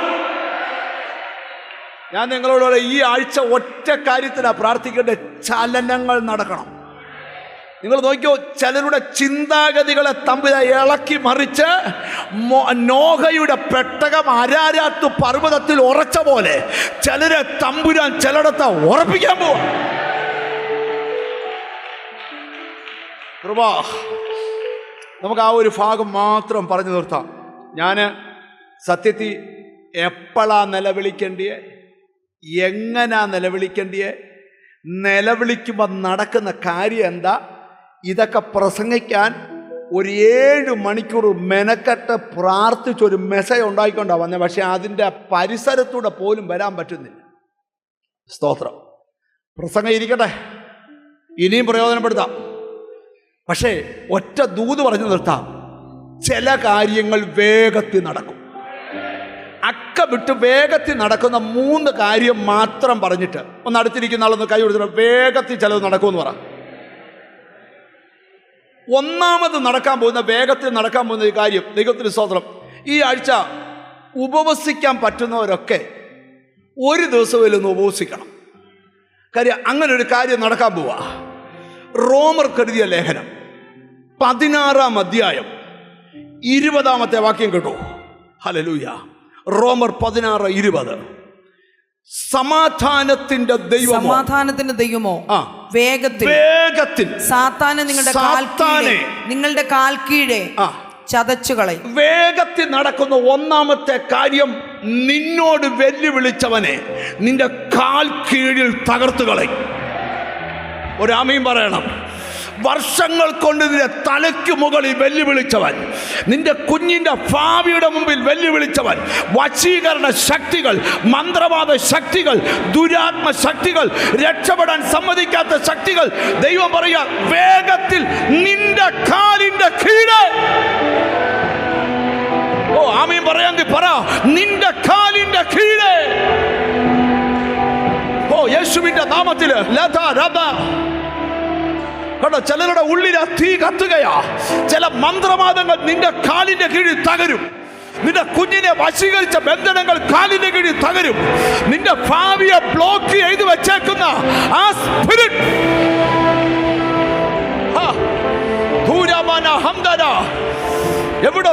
എവിടോ യെസ്.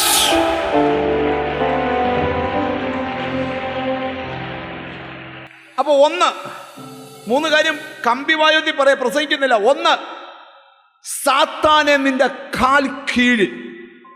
ഞാനൊരു വെളിപ്പാട് പറയാം. ചിലതൊക്കെ ചതയുമ്പോൾ നിനക്ക് ചില വിടുതൽ നടക്കും.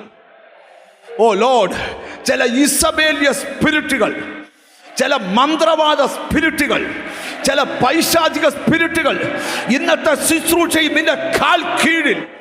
ബൈബിൾ പറയുന്ന വാക്യം ശ്രദ്ധിക്കുക. ബാലസിംഹത്തെയും പെരും പാമ്പിനെയും നീ മെതിച്ചു കളയും.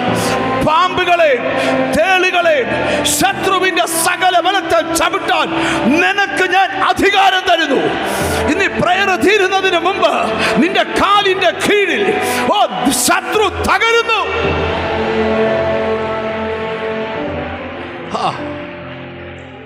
അപ്പൊ 1, ശത്രു തകരും. 2-ാമത്തെ ദൂത്, വേഗത്തിൽ നടക്കാൻ പോവാ. യെശയ്യാ പ്രവചനം 48-ാം അധ്യായം, സ്തോത്രം, 3-ാമത്തെ വാക്യത്തിന്റെ നടുവിലത്തെ ഒരു ഭാഗം മാത്രം. എല്ലാം വായിച്ചാലും കുഴപ്പമില്ല, നല്ല വാക്യ വായിച്ചു കേട്ടെ. ഹല്ലേലൂയ. ഞാൻ പണ്ട് തന്നെ പ്രസ്താവിച്ചു, അവ എന്റെ വായിൽ നിന്ന് പുറപ്പെട്ടു, ഞാൻ അവയെ കേൾപ്പിച്ചു.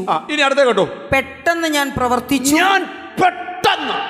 ഞാൻ പ്രവർത്തിച്ചു, അവ സംഭവിച്ചുമിരിക്കുന്നു. ഞാൻ പെട്ടെന്ന് പ്രവർത്തിക്കും, അത് സംഭവിക്കും. 2026 ജീസസ് ഈ ദിവസം പരിശുദ്ധാത്മാവ് പറയുക, ഞാൻ പെട്ടെന്ന് പ്രവർത്തിച്ചു. ശീഘ്രമായി നിവർത്തിക്കും, ശീഘ്രമായി പ്രവർത്തിക്കും. ദൈവം ചില കാര്യത്തെ നോക്കി പെട്ടെന്ന് അത് പ്രവർത്തിച്ചു.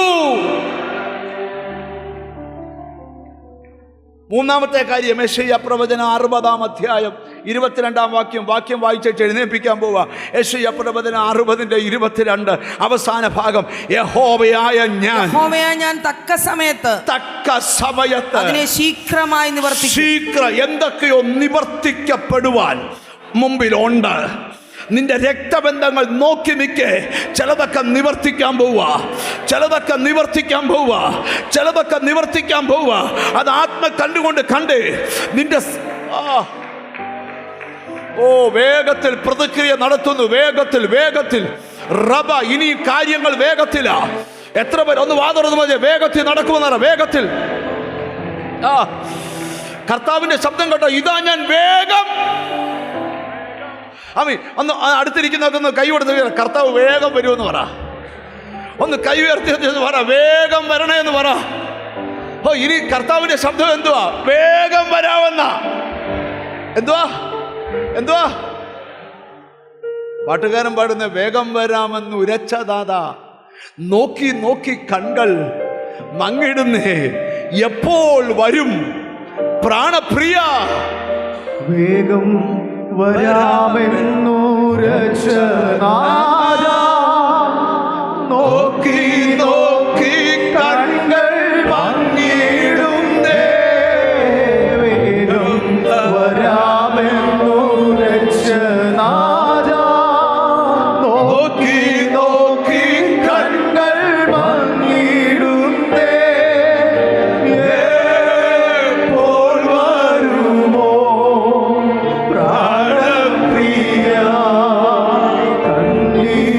പ്രത്യാശയുള്ളവരൊന്ന് കൈ ഉയർത്തി പാടിക്കേ.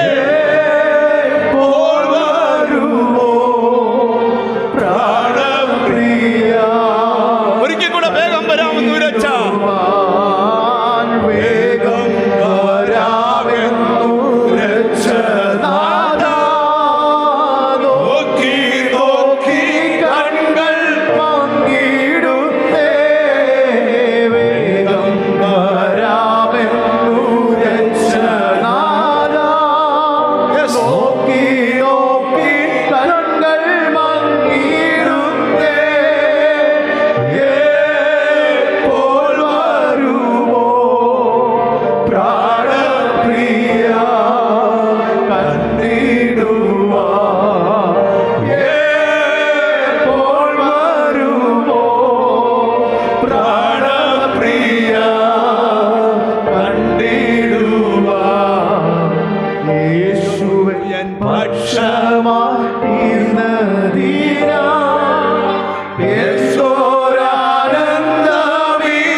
പാടിക്കേ.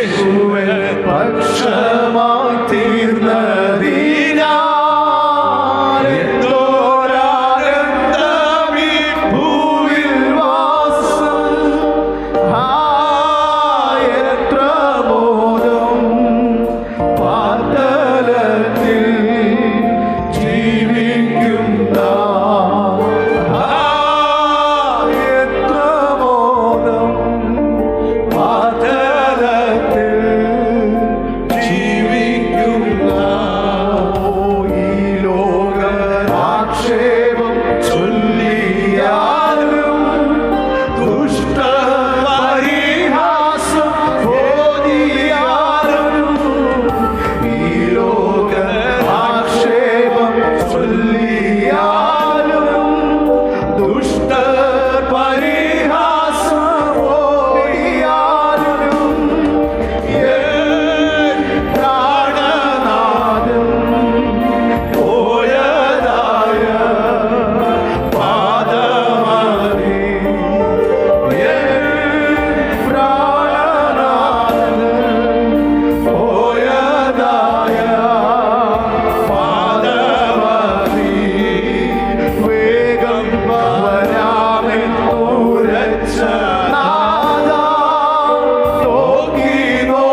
അല്ല പാടേണ്ടിയ, പാടി തുള്ളിച്ചാടേണ്ട പാട്ടാ.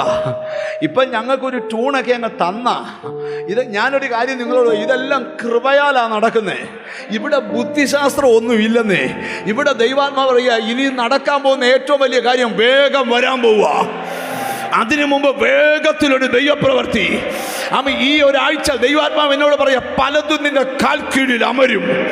10 വർഷം കഴിഞ്ഞ കാര്യമല്ല പറയുന്നത്, ഈ നിനക്ക് ലൈവായിട്ട് കാണാം. നിന്റെ കുടുംബത്തിൽ വേഗത്തിലൊരു ദൈവപ്രവൃത്തിയെ എതിരേൽക്കാൻ പോവാ. ഒന്ന് കൈ കൊടുത്തു പറ, ദൈവപ്രവൃത്തിയെ അതിന് ചില അടയാളങ്ങൾ, ചില സിഗ്നലുകൾ, ചില അറിയിപ്പുകൾ ലഭിക്കാൻ പോവാ. അങ്ങനെ വിശ്വാസം കൊണ്ട് 2 കൈ ഒന്ന് ചേർത്തടിച്ച്